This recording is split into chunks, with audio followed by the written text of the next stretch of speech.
Bonjour à tous. Nous nous retrouvons aujourd'hui pour une nouvelle vidéo de médecine traditionnelle chinoise sur la question du syndrome. Qu'est-ce qu'un syndrome? Question absolument centrale. Pourquoi est-ce que je dis que c'est une question centrale? Parce que beaucoup trop d'étudiants en médecine traditionnelle chinoise, d'après ce que je vois autour de moi, étudient la médecine chinoise comme s'il s'agissait d'une médecine empirique. À un point correspondent un certain nombre d'indications. Quand on retrouve ces indications dans la pratique, on utilise tel point. Non, la médecine chinoise, on peut la pratiquer comme ça. Elle perd beaucoup de saveur. Il lui manque l'essentiel, le raisonnement sur la base duquel on peut construire, si vous voulez, ce qu'on pourrait appeler un diagnostic énergétique ou un bilan énergétique. Ce raisonnement, il est absolument central. Il est absolument central si on veut garder à la médecine chinoise son caractère scientifique, sa scientificité. Sinon, on la réduit à une médecine empirique. Et encore une fois, la médecine empirique, les petites recettes peuvent marcher, mais la médecine chinoise, c'est un petit peu plus que ça. Alors, au cœur de ce raisonnement, au cœur de cette rationalité, il y a la question du syndrome. Ce qui va orienter notre réflexion, c'est la compréhension exacte, et je propose à mes étudiants de mémoriser cette définition du syndrome par cœur. Il va falloir avoir une conscience très précise de ce que nous cherchons. Alors, allons tout de suite au fait, maintenant, après ces préliminaires. Qu'est-ce qu'un syndrome? Eh bien, un syndrome, c'est une synthèse de signes et de symptômes organisés ou classés en fonction de leur nature, de leur état, de leur localisation, du rapport entre l'énergie vitale et l'énergie perverse à un moment donné. Donc si vous reprenez bien en note cette définition, vous allez trouver un certain nombre de mots très importants. Alors je commence par le début. Je disais une synthèse de tout ce qui suit. Et j'ai évoqué les signes et les symptômes. Si vous voulez, cette distinction des signes et des symptômes nous renvoie à la distinction de ce qui est objectivement observable. Par exemple, une fracture, une dermatose sur la peau, et ce qui est subjectivement ressenti. Par exemple, une douleur ou un mal-être, un malaise. Ça, c'est quelque chose que le patient ressent, mais qui ne peut pas s'observer, se mesurer objectivement. Il faut donc faire confiance à ce qu'il dit. Et vous savez que c'est un problème pour la médecine scientifique, conventionnelle, occidentale, que tous ces signes impalpables, subjectifs, difficiles à mesurer. Eh bien, nous, en médecine chinoise, nous les prenons en considération. Nous pouvons les intégrer. Donc la distinction entre symptômes et signes renvoie à la distinction entre ce qui est subjectivement ressenti par le patient et ce qui est objectivement observable par le thérapeute, par le malade lui-même, ou par le thérapeute ou n'importe quel autre observateur extérieur. Bien. Donc nous prenons en compte tous ces signes subjectifs et ces symptômes objectifs. Et nous les classons. Je continue la liste. Nous les classons en fonction de leur nature. Alors, la nature, ça renvoie toujours, dans le vocabulaire de la MTC, à la distinction du chaud et du froid. On y reviendra dans la description des 4 temps du diagnostic, mais c'est toujours une question absolument incontournable, absolument indispensable, cette question qui consiste à demander au patient s'il ressent de la chaleur, s'il ressent du froid, si ces signes sont améliorés par la chaleur, si ces signes sont plutôt améliorés par le froid, si ces signes ou ces symptômes sont améliorés l'été ou l'hiver, aggravés l'été ou l'hiver, etc. Donc on questionne sur le chaud et le froid afin d'avoir un renseignement précis, une indication précise sur la nature du syndrome. Bien, après la nature, il y a l'état. L'état est un terme technique, très précis lui aussi, qui renvoie à l'opposition du vide et du plein. Su, che. Donc là, on va avoir aussi tout un tas de... On verra comment on s'y prend pour diagnostiquer des signes de vide ou des signes de plénitude. Par exemple, une fatigue est plutôt un signe de vide, une desquamation, une sécheresse de la peau, signe de vide des liquides, une pâleur du visage, signe de vide de chi ou peut-être de sang, etc. Une frilosité peut être un signe de vide, vide de yang, manque de feu. Bien, ça c'est la nature. Ensuite, on va s'intéresser à la localisation. Les signes et les symptômes vont être classés en fonction de leur localisation. Alors, qu'est-ce que c'est que la localisation? C'est l'organe ou le méridien concerné par le syndrome.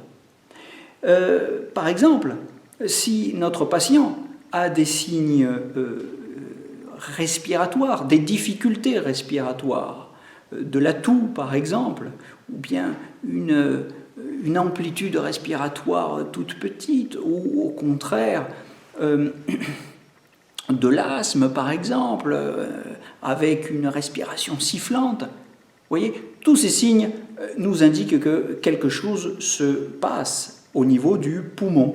Il ne faut pas être sorcier pour le deviner.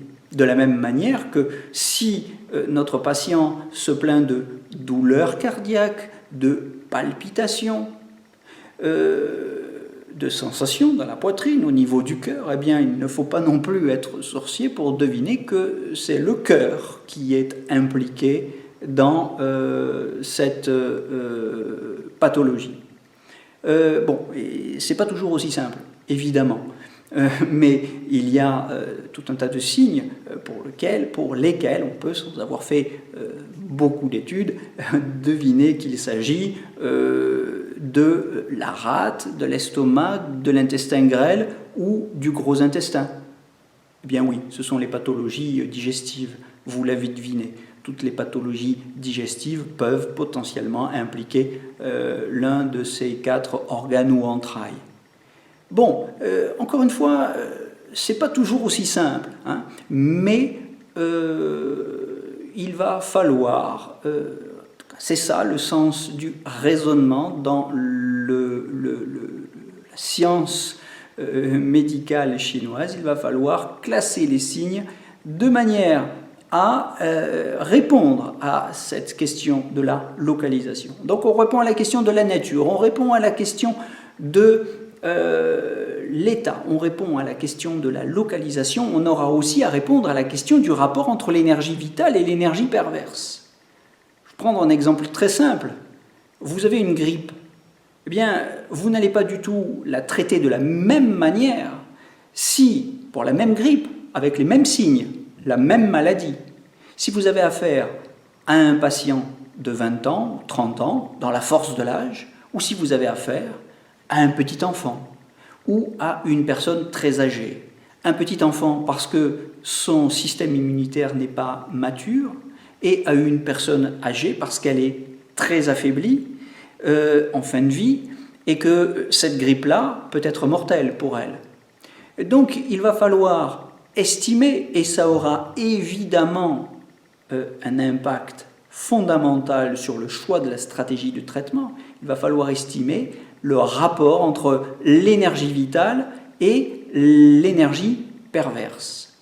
Pour approfondir un tout petit peu cet exemple, je dirais simplement que quand vous avez une grippe, que vous êtes dans la pleine force de l'âge, que ce soit une attaque de froid, chaleur, vent chaleur, humidité, peu importe, vous allez pouvoir disperser la surface sur une personne jeune et qui dispose par ailleurs, bien qu'étant malade à ce moment-là, d'une énergie vitale abondante. Par contre, si vous faites la même chose, si vous vous contentez simplement de disperser disperser la surface sur une personne relativement âgée, eh bien, vous pouvez la tuer. Donc attention, dans ce cas-là, vous voyez, la stratégie, dans le cas d'une personne âgée atteinte d'une grippe, la stratégie sera plus subtile. Il va falloir tonifier l'énergie vitale tout en dispersant la surface. C'est une stratégie plus subtile. Voilà, mais vous comprenez, et c'est pour ça qu'il fallait insister là-dessus, la distinction ou l'évaluation, la distinction entre énergie vitale et l'énergie perverse, et l'évaluation du rapport entre ces deux types d'énergie est absolument centrale pour déterminer la juste stratégie thérapeutique.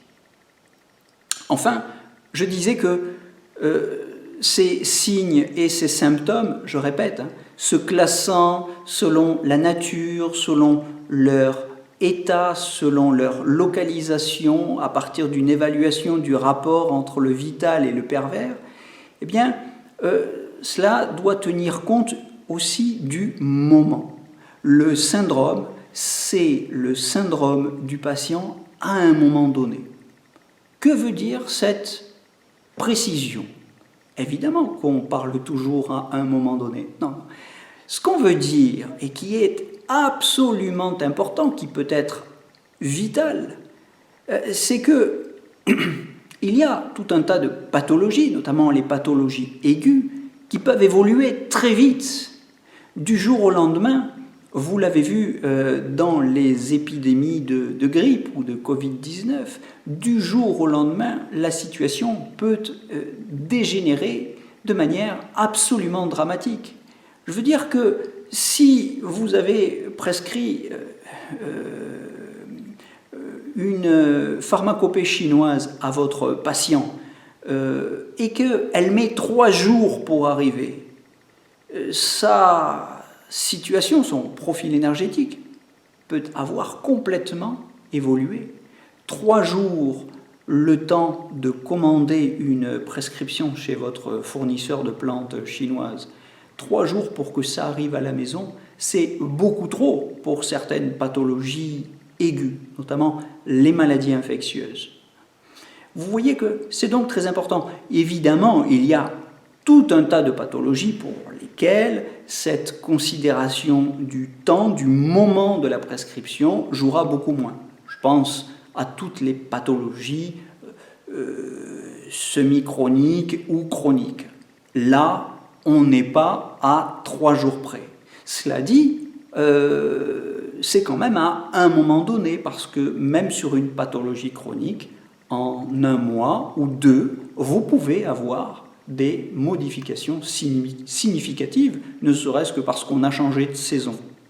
Et votre prescription peut ne plus être valable. Pour la même maladie, 1 mois après ou 2 mois après, même sur une pathologie chronique, votre diagnostic et votre principe de traitement et le traitement que vous avez proposé peut ne plus être valable.